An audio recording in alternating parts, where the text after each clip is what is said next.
Mussoorie traders and welfare association द्वारा आज town hall सभागार में मसूरी क्षेत्र में निवासरत जरूरतमंद लोगों को गर्म कपड़े और कंबल वितरित किए गए। हजारों की संख्या में पहुंचे लोगों ने मसूरी ट्रेडर्स एसोसिएशन का आभार व्यक्त किया और इस दौरान लोगों को स्वेटर, टोपी, कंबल, मफलर आदि वितरित किए।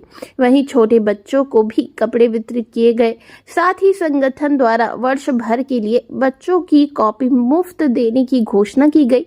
इस मौके पर मसूरी ट्रेडर्स एसोसिएशन के अध्यक्ष रजत अग्रवाल ने कहा कि उनके द्वारा हर साल गरीब जरूरतमंद लोगों की मदद की जाती है और आज जिस प्रकार से मसूरी के कोने कोने से लोग पहुंचे हैं, उससे ऐसा प्रतीत होता है कि उनकी ये मुहिम रंग ला रही है।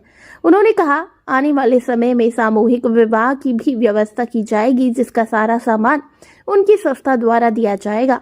उन्होंने कहा कि आज लगभग 2500 लोगों को सामान वितरित किया जाएगा। इस अवसर पर भाजपा के पूर्व मंडल अध्यक्ष मोहन पेटवाल ने कहा कि आज हजारों की संख्या में जरूरतमंद लोग पहुंचे हैं, इसके लिए वो उनका आभार व्यक्त करते हैं। उन्होंने कहा कि रजत अग्रवाल द्वारा जो प्रयास किया गया है वो सराहनीय है।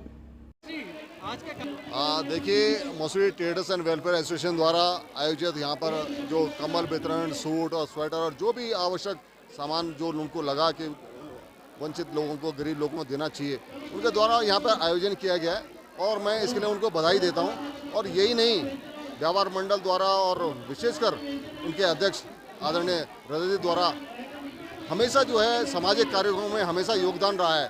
चाहे कोरोना काल रहा हो, उस कोरोना काल में भी जहाँ पर कोई भी जो है बेटा बाप को और बाप बेटे को और रिश्तेदार कहीं भी कोई किसी को आपस में आप मिलने को तैयार नहीं था, वहाँ पर रजत जी ने जो पीपी किट कर जो उनको जो है तो मेडिसिन पहुँचाई, खाना पहुँचाया, इसके लिए मैं उनको बधाई देता हूँ। और यही नहीं, अनेक बार जब भी कोई सामाजिक कार्य रहा हो, रजत जी ने अपने संस्था के द्वारा उसके माध्यम से इसको करने का प्रयास किया। और यहाँ पे भी आपने देखा होगा कि किस तरह से जो है लोग उमड़े हैं। मैं मानता हूँ कि रजत जी जो उनका विवेक है और जिस तरह से मैंने उनको शुरू से देखा है, बिल्कुल ही नेक और साफ दिल इंसान है। और ऐसे व्यक्ति को कहीं ना कहीं यदि जनता सपोर्ट करेगी, निश्चित ही मसूरी का विकास होगा। आने वाले टाइम में नगर निगम के चुनाव है। व्यक्ति एक बहुत अच्छा व्यक्ति है। हम रजत जी कांग्रेस से ताल्लुकात रखते हैं, हम भारतीय जनता पार्टी से ताल्लुकात रखते हैं। जिस दिन चुनाव होगा, आमने सामने की लड़ाई होगी, लेकिन ऐसे व्यक्ति रजत जी बहुत अच्छे व्यक्ति हैं और मैं समझता हूं कि ऐसे व्यक्ति को यदि जनता मौका देगी तो निश्चित ही जो है मसूरी का विकास होगा। रजत जी क्या काम सकते हैं? देखिए, रजत जी को ही पता है और उनके जो गार्जियन हैं और उनके जो सहयोगी हैं और जो उनके मित्र हैं और जो उनके जो भी शुभ चिंतक होंगे, वो ये मानते हैं कि भारतीय जनता पार्टी में जो कार्यकर्ता का जो सम्मान होता है वो कहीं नहीं होता है। और जो यदि वो भारतीय जनता पार्टी में अपने को समझते हो कि ठीक है, तो मुझे लगता है कि यदि भारतीय जनता पार्टी में आ जाएंगे तो निश्चित ही जो है भारतीय जनता पार्टी को भी उनको मिलेगा और उनको भी उसका बहुत बड़ा सहयोग मिलेगा और उनकी राजनीति में कहीं ना कहीं मैं लगता हूँ कि 4 चांद लगेंगे। कहीं ना रजत अग्रवाल भाजपा ज्वाइन करने तो अध्यक्ष पद के प्रबल दावेदारों में से ऐसा है, देखिए, हमारी भारतीय जनता पार्टी में जो भी तय होता है वो संगठन तय करता है, उच्च नेतृत्व तय करता है। कोई भी व्यक्ति कहीं पे भी आता है, कोई जरूरी नहीं कि वो किसी पद के लिए आए, लेकिन मैं मानता हूँ कि रजत जी यदि भारतीय जनता पार्टी में आते तो निश्चित ही जिस तरह का उनके काम करने की शैली है, निश्चित ही वो भारतीय जनता पार्टी में भी अच्छा काम कर पाएंगे और अपने एक पहचान बना पाएंगे। उनको कपड़े और अन्य सामान वितरित किया जा रहा है। कितनी संख्या में लोग आए हैं, कितने लोगों को सामान दे रहे हैं? देखिए, हर वर्ष की भांति इस वर्ष भी हमारे द्वारा, संस्था द्वारा ये कार्यक्रम का आयोजन किया गया।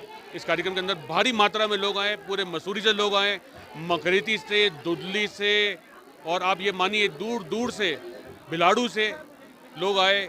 बहुत बड़ा धन्यवाद करते हैं हम, लोगों का आभार करते हैं। और इस ठंड के मौसम में अगर हम छोटा सा प्रेम स्वरूप एक कंबल या सूट या स्वेटर या एक टोपी, मफलर आदि हम कुछ दे सकें तो उसके लिए हम बहुत ही भगवान के भी आभारी हैं और हमारी जनता के, हमारे साथियों के भी आभारी हैं। और हमारा प्रयास है कि जनता की हर परेशानी के सामने खड़ा होकर उसको सुलझाने का प्रयास करें और आगे बढ़ चढ़कर समाज की सेवा में आगे अग्रिम भूमिका निभाएं। देखिए, हमने 2500 लोगों के हिसाब से सामान मंगवा रखा है। उम्मीद है 2500 से ज़्यादा लोग आ रखे हैं। कुछ लोग नाराज़ भी होंगे, उन लोगों से मैं माफ़ी मांगना चाहता हूँ। वो मेरे घर आए, मैं उनको घर आके घर पे अपने सामान दूंगा या मैं उनके घर जाकर उनके सामान दे के आऊँगा। मैं बहुत बहुत आभार करता हूँ, धन्यवाद करता हूँ कि उन्होंने मेरे एक आह्वान पर, एक निवेदन पर इतनी भारी संख्या में लोग आए। ये दिखाता है कि जनता का हमें बड़ा प्यार मिलता है, जनता हमें प्यार करती है और आगे भी उनके इस प्यार पे हम खड़े उतरेंगे, ये हम विश्वास दिलाते हैं। देखिए, आपने बुक बैंक की बात भी कही है, आपने कॉपी किताब फ्री देने पिछले 3 साल से हम बुक बैंक संचालित करते हैं, फ्री कॉपियाँ देते हैं, फ्री स्टेशनरी देते हैं, कुछ बच्चों के स्कूल की फीस भी देते हैं। नाम लेना उचित नहीं होगा, लेकिन हम ऐसे समस्त सामाजिक कार्य करते हैं जिसमें लोगों को हम मदद कर सकें। सामूहिक विवाह की बात कही है आपने। सामूहिक विवाह हम पिछले 5 वर्ष से करना चाह रहे हैं, पर हमें कोई भी ऐसे 5 युवक युवती नहीं मिलते जो एक साथ सामूहिक विवाह कराना चाहें। पर हम आने वाले समय में इसका प्रयास करेंगे कि जो निम्न वर्ग के लोग हैं, जो परेशान हैं, जो माताएं बहनें अपने बच्चों की शादियां कराना चाहते हैं, उनकी पूर्ण रूप से आगे बढ़कर सहयोग करेंगे। नगर पालिका के चुनाव आने वाले हैं, किस तरीके से देखते हैं? देखिए, हमने आज तक कोई नगर पालिका का चुनाव नहीं लड़ा है। अगर जनता का मन होगा, जनता रुख करेगी, जनता आदेश करेगी, तो उनकी सेवा करने के लिए नगर पालिका का चुनाव अवश्य लड़ूंगा और अवश्य जीतेंगे।